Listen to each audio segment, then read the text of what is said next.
The Washington Ethical Society is a humanistic congregation. In fact, our sign says that we are a vibrant, humanistic congregation. We don't talk a lot about humanism qua humanism, at least not in the last couple of years since I've been here. So what is humanism? That's more question than I have time to answer today. I'll give you a brief, sweeping overview of some things it has meant and what it means for the context of our conversation today. Humanism has meant a wide variety of things over its long history of existing as a term. Some of its origins lie in the 14th to 16th century Renaissance humanism, where a humanist was not actually a person with a particular life stance like we think of it now, but someone who is engaged in study of the humanities, which at the time meant specifically Latin and ancient Greek literature, grammar, rhetoric, history, poetry, and moral philosophy. A more modern definition refers to a non-theistic, naturalistic approach to life, which emphasizes human freedom and well-being. Interestingly, along the way, the term humanist was also used as a derisive term towards Joseph Priestley during the Unitarian controversy of the late 18th century. His opponents called him a humanist because they believed that he and other Unitarians didn't care enough about the divinity of Jesus and were too focused on the humanity of Jesus. Just an interesting side note in our story. In many, and perhaps all of these different forms, humanist thought has brought changes to the world of art and been changed in turn by art and artists. John Dewey, a prominent 20th century philosopher, as you might be familiar with, from the Dewey Decimal System. John Dewey wrote of our need to integrate art and aesthetic enjoyment into all aspects of life.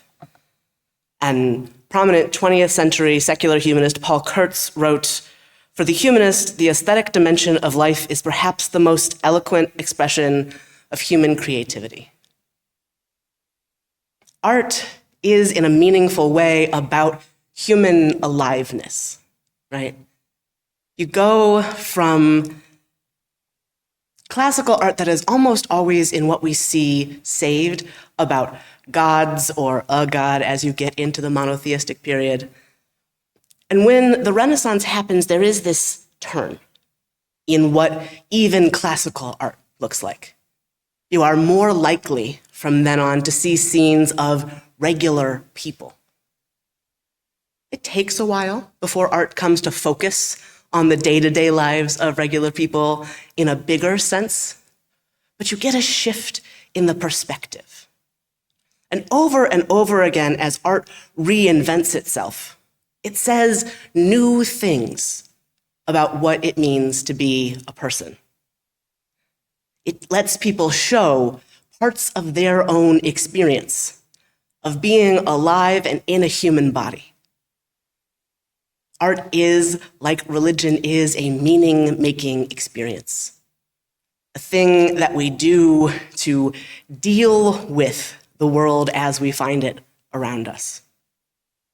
Sometimes what we're doing to deal with it is getting paid to paint a royal so that we can survive through. And sometimes what we're doing is throwing paint at canvas to let go of our feelings. These are very different points in history, but they are both expressions of what a person is feeling and seeing in their day-to-day life. Even the most clear subject-having paintings have a bit of how a person sees in them.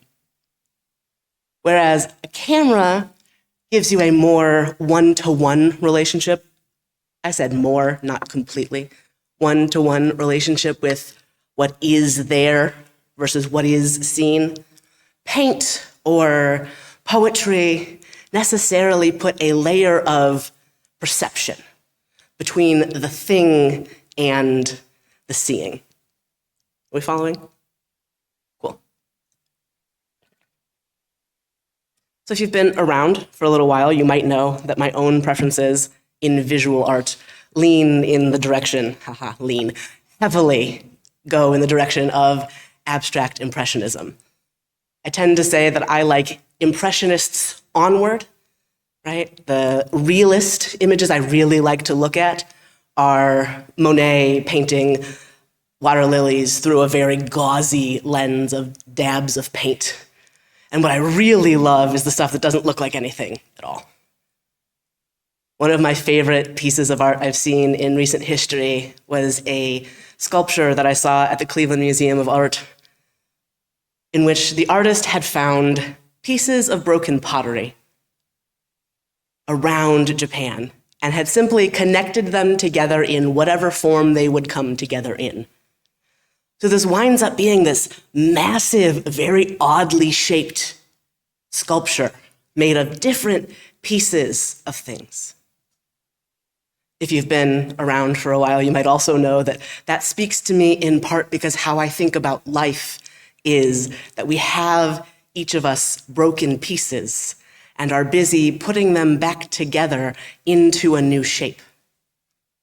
That piece, for me, speaks of the way that we often create lives that are not the shape we thought they would be.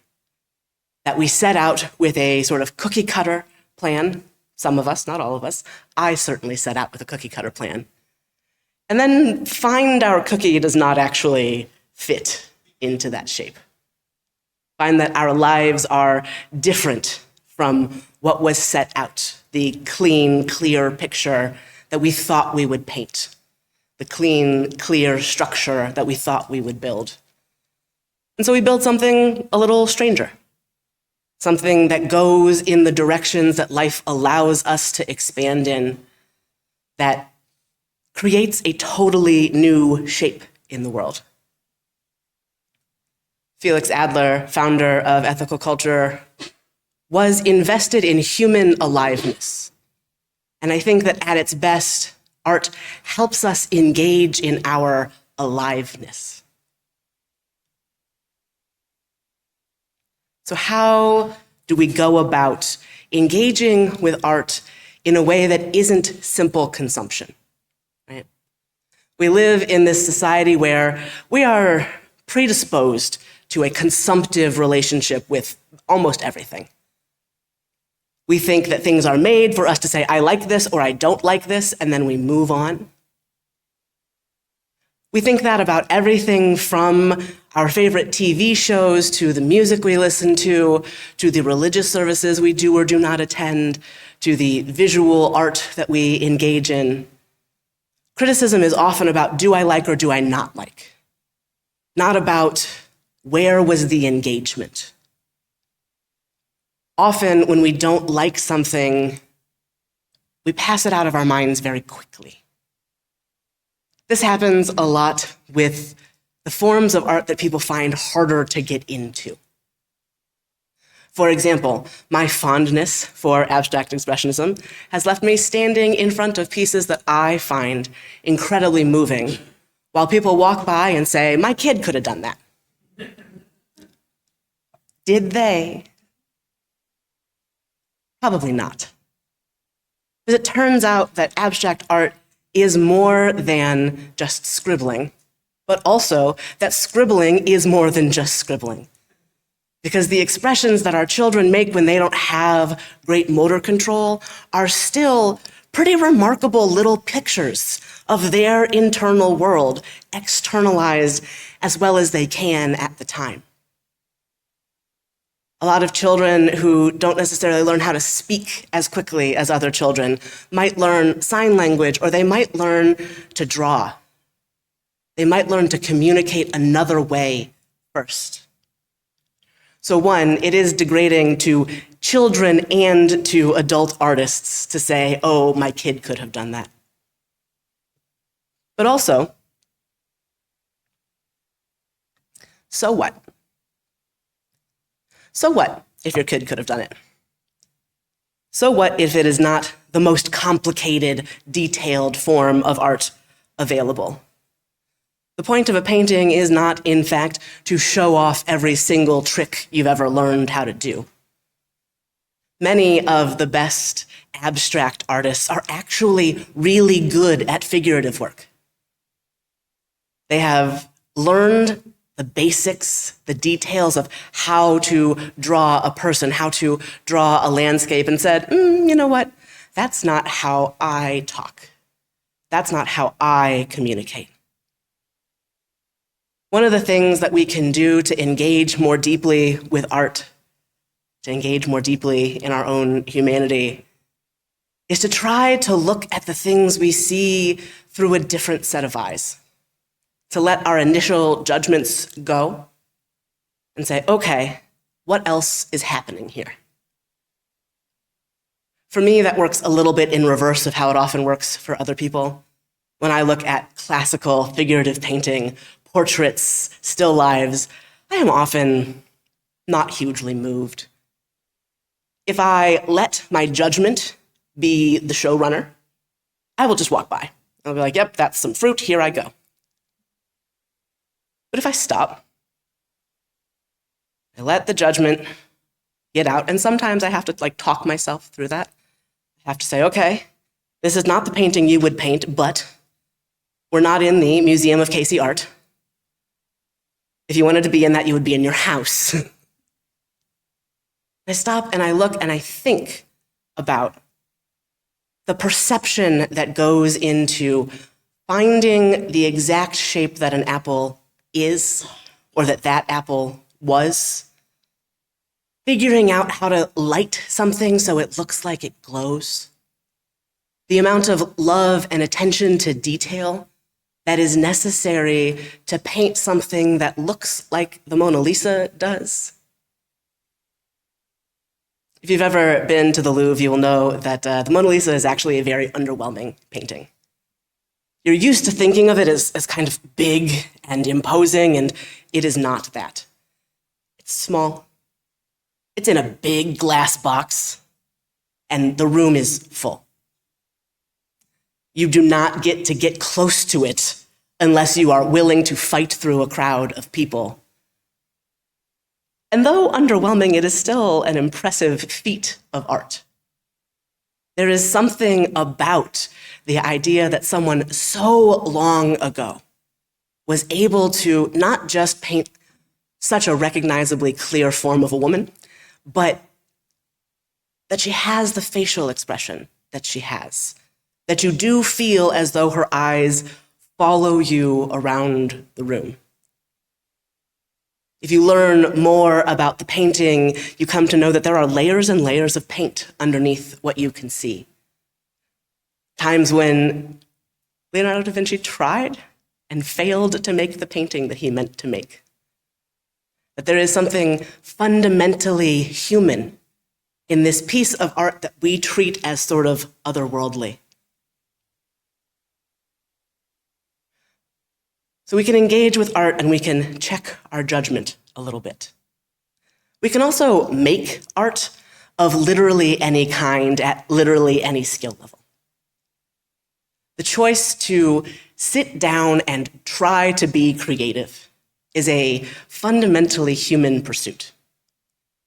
It lets you figure out some stuff about yourself on the way, even, and I might say especially, if all you're doing is swiping colors onto a page.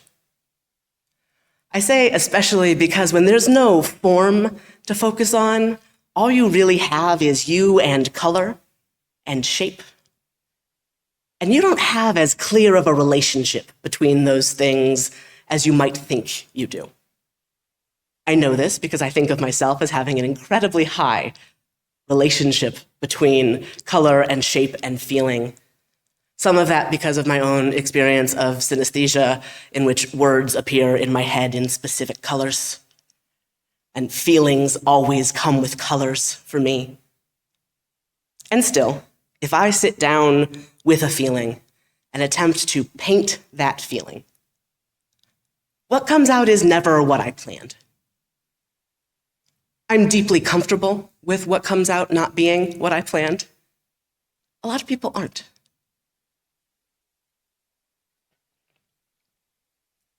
But life is so much that way. You plan something, and I'm not arguing against planning. Planning is good. But you plan something and it does not come out the way that you expected it to. Sometimes that plan is the course of your life. Sometimes that plan is just the course of your day. When I was in my clinical pastoral education residency, I would often, by about 2 o'clock in the afternoon, say, why do I make plans in the first place? So I would come in and I would have my list of who I was going to go visit, and invariably, something would happen.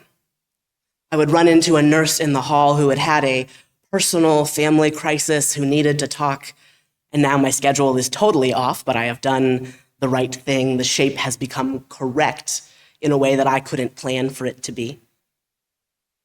I would have the on-call pager and wind up in the ICU or in the oncology unit or in the emergency room dealing with a crisis in somebody's life. And so the shape of my day would get out of my control, but still be beautiful and correct. Just not what I planned. So making art that you're not familiar with making can be a really good practice place for the way in which the world can kind of shift your plans around, even when you lay them very well. You can visit art museums. We have so many. I don't know if you all digest the real joy of not needing to pay to go see art, right? In Los Angeles, there are 2 museums that I most liked to go to, well, 2 museums and Associated Gallery, one of which was free, the Broad Museum. Free because some very wealthy people decided that they would put their art up for display and make it free. And the Museum of Contemporary Art, MoCA, which costs money. And if the museum costs money and the first time you go, you think it's so poorly curated that you want to fight the curator, I don't know anybody like that, you maybe don't pay to go back. You maybe don't let yourself have the time to get over that judgment because you are not going to spend another $30 to go be irritated about the curation again. Here, no such issue. I can hate the curation all I want, and it's free, so it doesn't matter. So I encourage you to go to an art museum that is a little outside of the spectrum of what you would usually do. I encourage you to go to any art museum. It is the case that I have on my calendar every other Monday, every month, as a museum day, and I am not great at completing that. But it's on my calendar, so I can plan to do it. And the museum that it's easiest to get myself to is the Hirshhorn. It's easiest to get myself there because the stuff there I want to see the most. They have the exhibits that speak to me the most. But when I can remember, I make time to stretch, to go see styles of art that I am less familiar with, like at the Asian Art Museum, or things that are just a little more representational than I am usually most happy with, like at the National Gallery. So I encourage you to use the resources that we have here to see this wide breadth of art that's available. I also encourage you to visit your local library and try a book that you would maybe not buy. I have a tendency, 2 matched tendencies. One is that I'm really bad at reading fiction, just like incredibly bad at picking up a book that is a work of fiction. I started reading nonfiction in undergrad and then just never stopped. And the paired problem is that when I read nonfiction, I want to own the book because I want to write in it. This is a habit that I picked up in seminary and have not been able to let go of. So I wind up with piles and piles of nonfiction on my desk that I am reading like 6 of at a time. It's not a great system. So if I want to read fiction, I actually have to readjust how I approach it. I go to a library and I get something out and I don't like it, okay. I'll take it back. I don't have to finish something I don't like.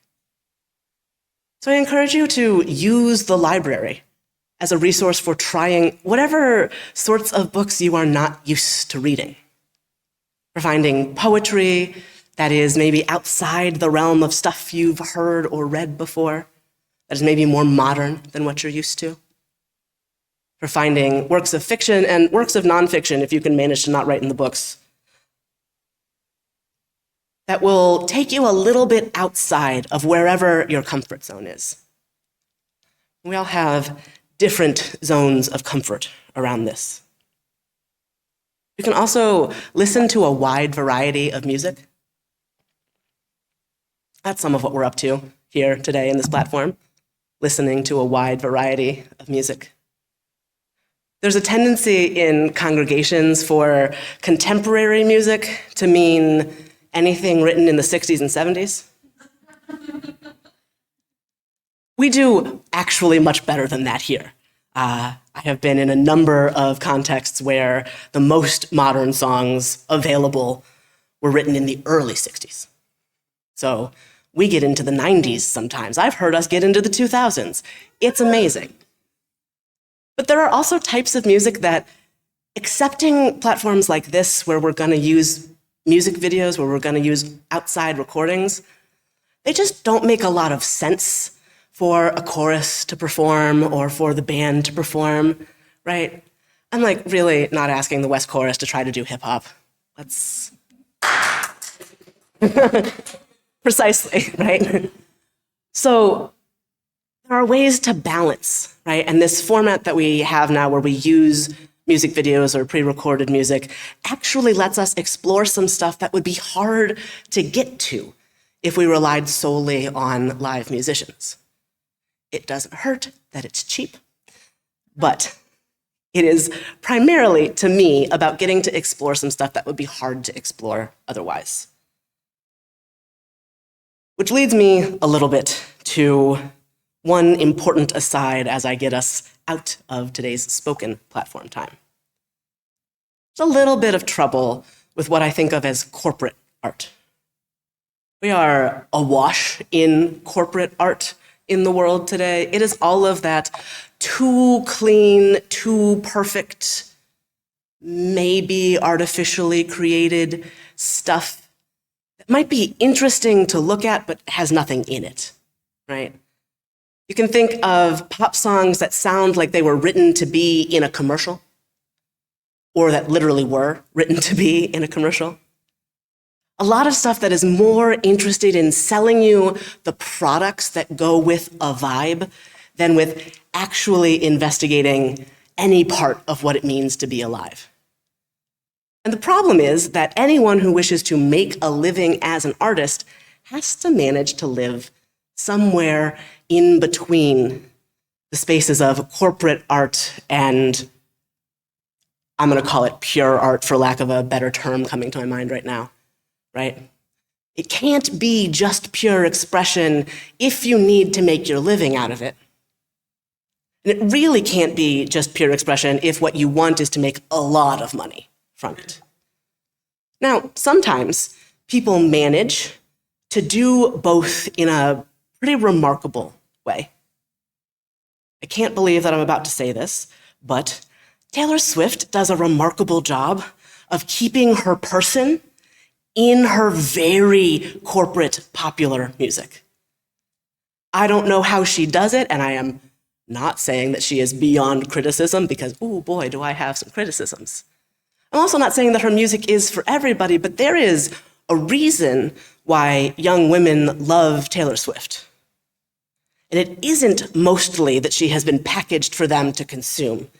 It is mostly that there is something in there that speaks to the experiences they're having in a real way. It might not be for me, it might not be my taste, but taste is different from is this art? Not my taste, probably actually art. A little more corporate than I love, but not without some actual soul. Sometimes also you have what I think of as kind of the Beatles trajectory, where in order to get enough status to do the weird stuff they want to do, an artist has to produce some amount of easy-to-consume corporate art. And that easy-to-consume corporate art can be pretty good, it can be fun, but it's maybe not the expression that they are hoping to get to. Now, whether the Beatles started out hoping to get to where they eventually got is another question, but it is what happened, right?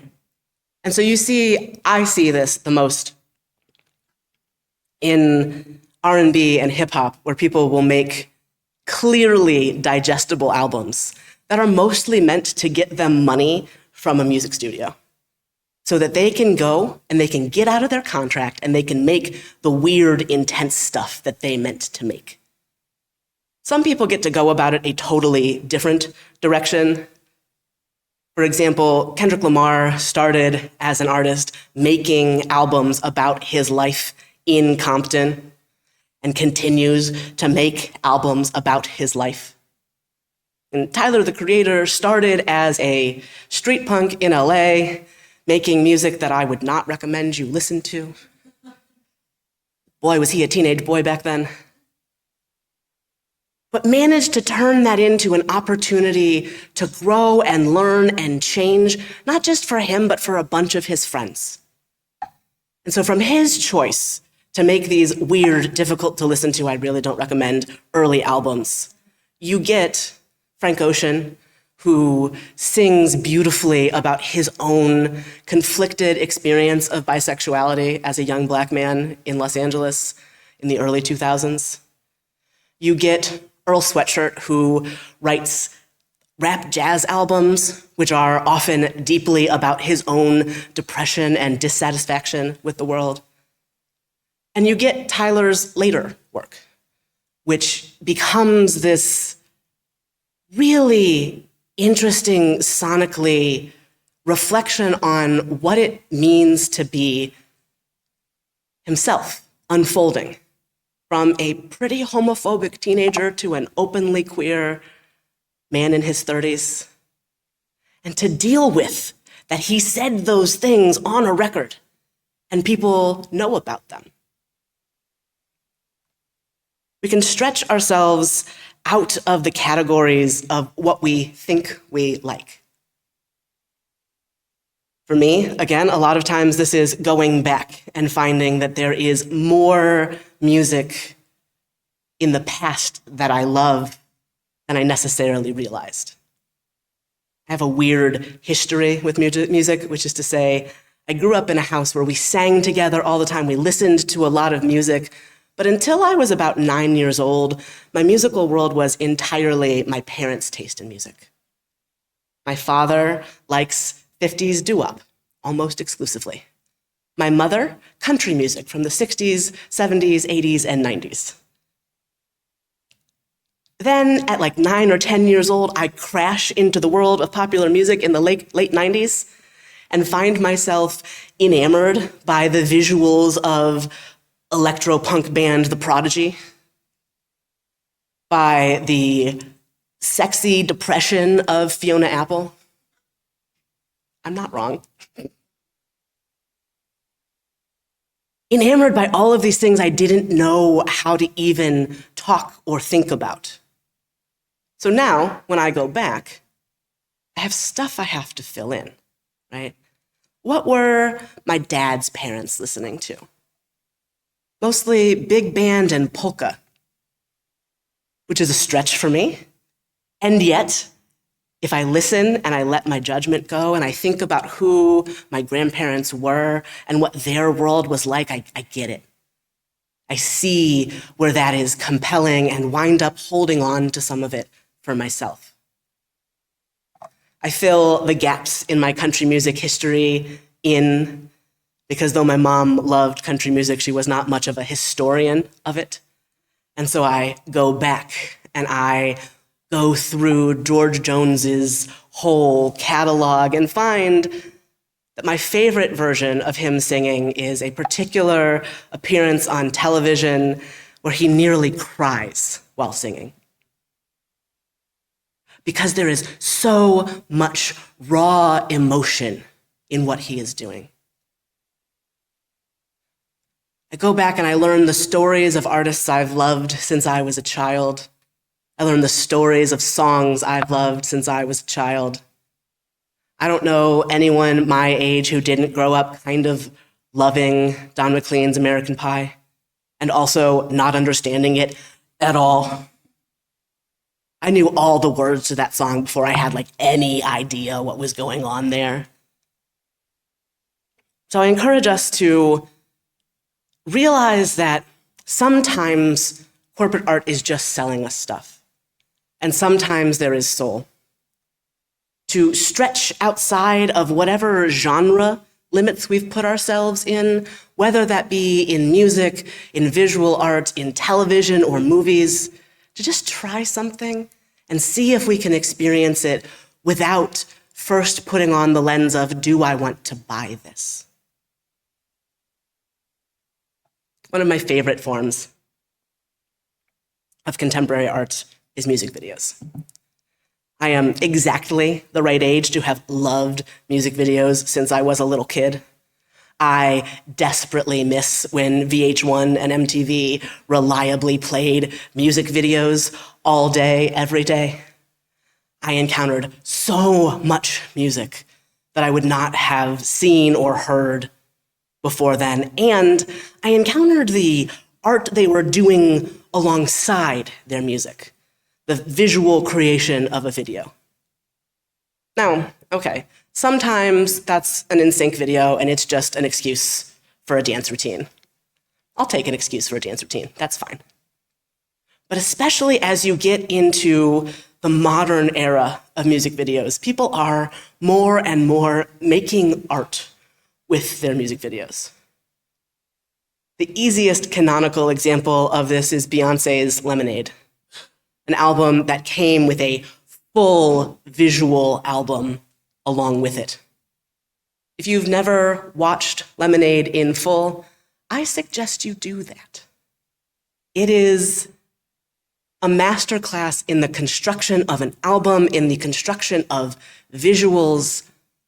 Looking deeply into it will teach you things about Black culture and the contemporary experience of Black women that, honestly, we're lucky Beyoncé lets us see. Kendrick Lamar also does some real impressive visual art. The video for his song Humble off of his Pulitzer Prize-winning album Damn is, I watched it 4 times in a row when it first came out, and my then partner and now friend Leslie Foster, who is a visual artist and filmmaker, and I had to stop so that we didn't wear the video out for ourselves, so we could continue to engage in it. Our platform reflection music today is one of my favorite current music videos. It's by an artist called Tizo Touchdown, who, if you've heard anything of, what you have probably heard is that he wears construction nails in his hair. If you've heard anything about him, it's probably that he's really weird. It will surprise you not at all that really weird sits very well in my heart. When you watch this, one, it does get a little what I'm going to call squicky. So if it feels uncomfortable to continue watching it, go ahead and close your eyes and listen to the music. The music is important too.